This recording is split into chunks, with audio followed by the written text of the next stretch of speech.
जब दुनिया टूटी हुई लगती है, जब अन्याय जीतता दिखता है, क्या कोई सुन रहा है? भगवत गीता, अध्याय 4, श्लोक 7 अब तक बोले गए सबसे शक्तिशाली वादों में से एक देता है। जब जब धर्म की हानि होती है और अधर्म बढ़ता है, तब तब मैं स्वयं को प्रकट करता हूँ। यह कृष्ण का ब्रह्मांडीय वादा है। यह नहीं कि बुराई नहीं होगी, बल्कि यह कि बुराई कभी अनुत्तरित नहीं रहेगी।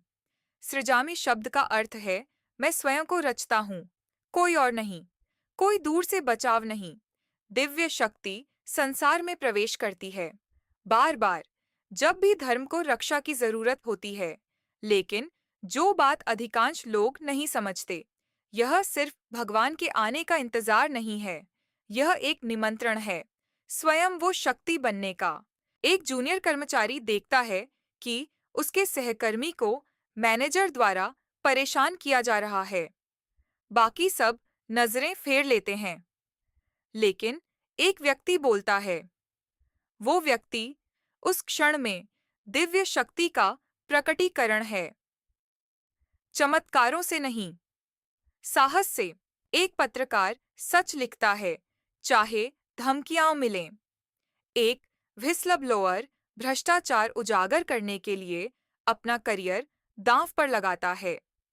ये साहस के सामान्य कार्य नहीं है, ये धर्म का सामान्य लोगों के माध्यम से पुनः स्थापित होना है, जो असाधारण होना चुनते हैं। एक माता पिता जो अपने बच्चे को ईमानदारी सिखाते हैं, भले ही झूठ बोलना आसान हो।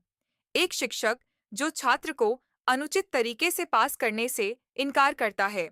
सत्य के लिए ये छोटे कदम ही दिव्य शक्ति का प्रकट होना है। आपको ब्रह्मांडीय शक्तियों की जरूरत नहीं, आपको दृढ़ विश्वास चाहिए।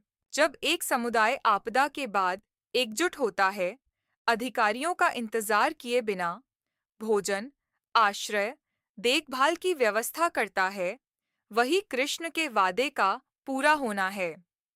दिव्य शक्ति हमेशा ऊपर से नहीं आती, कभी-कभी वो हमारे भीतर से उठती है। तो अगली बार जब आप कुछ गलत देखें और चुप रहने की इच्छा महसूस करें, इस श्लोक को याद करें। सवाल ये नहीं है क्या कोई आएगा, सवाल है क्या मैं वो बनूंगा जो खड़ा हो। जब जब धर्म को रक्षा चाहिए, दिव्य शक्ति प्रकट होती है।